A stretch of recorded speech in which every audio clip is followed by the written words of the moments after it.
protesting about was rather lost in the shambles at the end of the procession when beard faced beard, anorak challenged anorak, and some eggs and a satsuma or possibly a festive tangerine were thrown.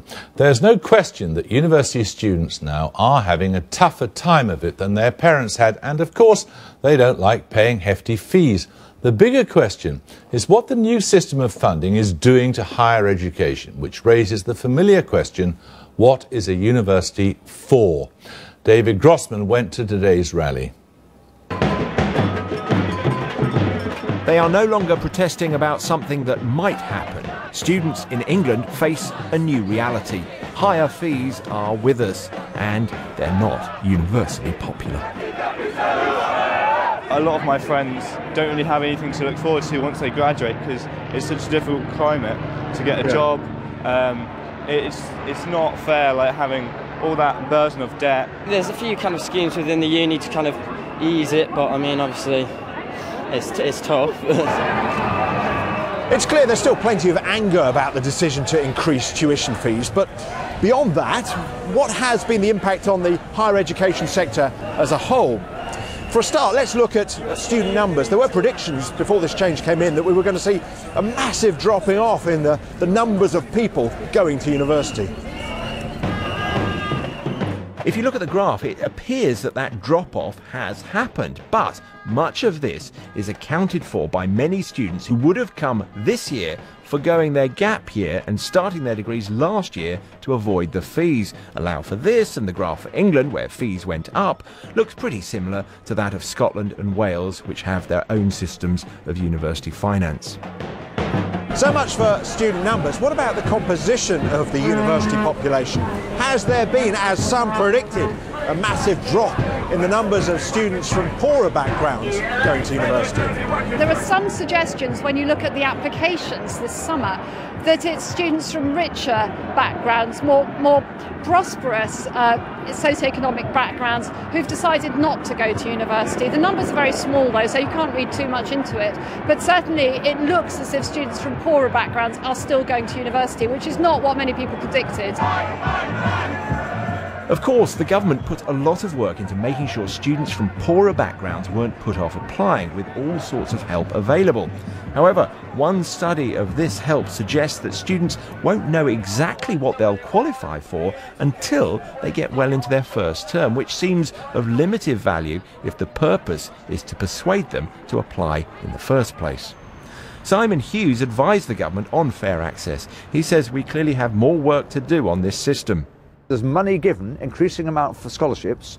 I'm trying to make sure that the decision is made by government to move it from scholarships for fees or living costs to scholarships for living costs. And if we can get that message across, there will be help for youngsters who need it with your living costs, and you don't have to worry about the fees unless you're earning, and then it will come out of your salary. Then I think we'll really have broken the back of the issue. And some universities are actually offering less help for poorer students. If we divide universities into 5 groups, with the most prestigious on the left, here's the help they offered last year, and here's what's on offer this year. The higher up the pecking order, the more that's being done. Another thing that we can say has changed are the kinds of courses that students are opting for. More vocational courses like medicine and dentistry, engineering, physical science and law have only seen small declines in applications from last year. However, the big hit has been taken by courses that less obviously lead to a job, like creative arts and design, social studies and non-European languages, each suffering a double-digit drop.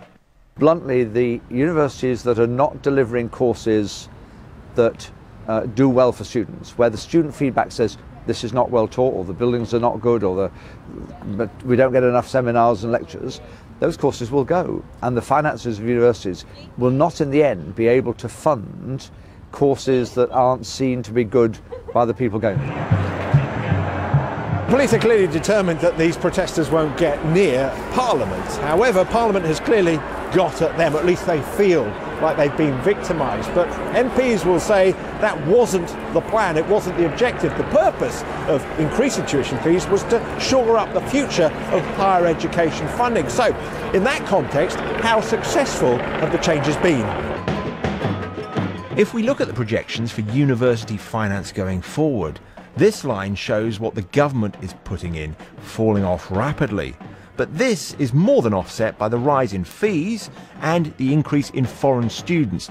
On paper, this all looks healthy enough, but it's dependent on keeping enrolment stable and that the government doesn't put more barriers in the way of foreign students. Clearly, it's a very difficult issue with the immigration and visa reforms that are going on at the moment, and it's something we're acutely aware of, that we need to make sure that we have a coherent policy in terms of immigration and international students, and I'm not sure that's the case at the moment. These students have clearly made up their minds about higher fees, and we can't exactly expect any student to ever relish having to pay more. Although it is early days for the new system, we do appear to be seeing the start of a re-evaluation of university as a choice, with some now deciding to change what they study and others not to go at all. Well, now, Professor Howard Hodson is an Oxford academic and member of the Council for the Defence of British Universities. Beverly Nielsen, who's Director of Employer Engagement at Birmingham City University, is also here. Nadeem Zahawi is a Conservative MP and former businessman who sits on the Business Innovations and Skills Committee. And Alice Swift is a student who was on the march today.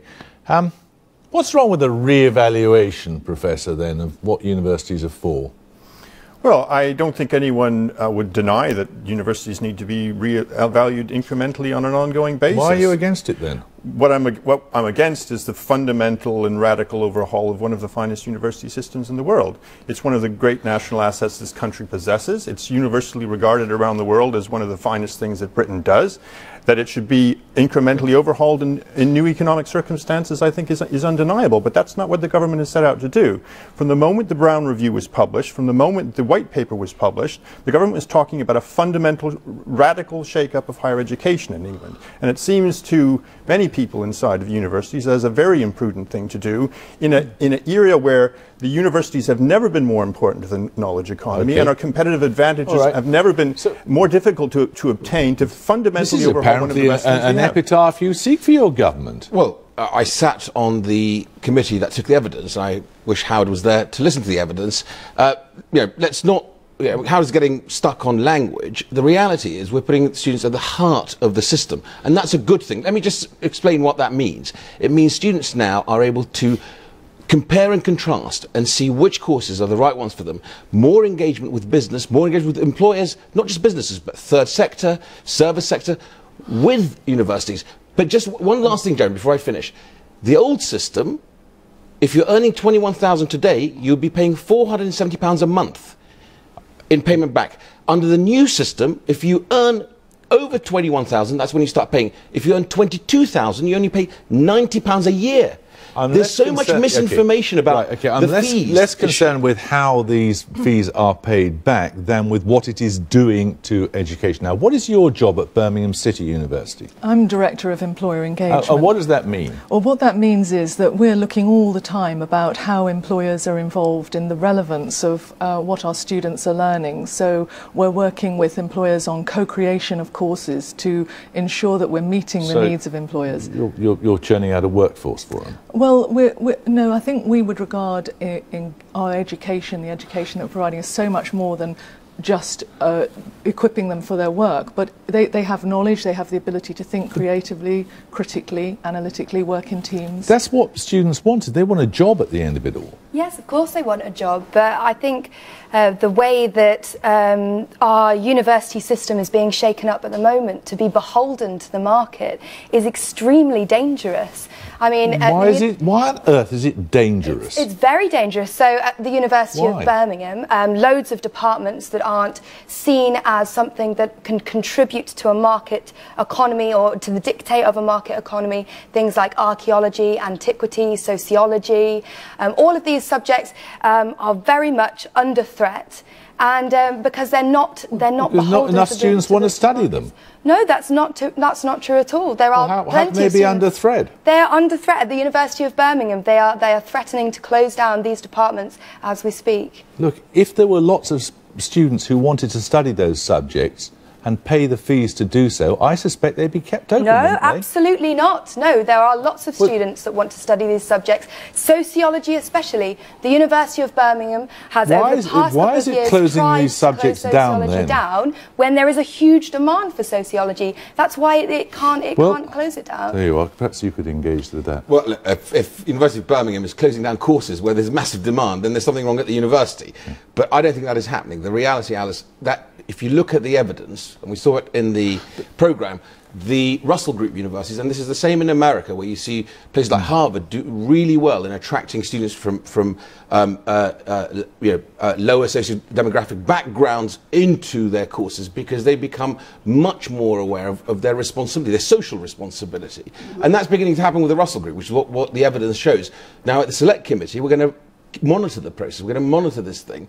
But the idea that, if you're saying that the market is a bad thing because it gets employers not just private sector, but the service sector, the third sector, engage with universities, I disagree with you. I think that's a good thing. The University of Birmingham has departments that are beholden to the fossil fuel companies, beholden to them, and teach such a wide variety of oil industry-based practices. In 30 years' time, what are we going to do when we reach a climate catastrophe?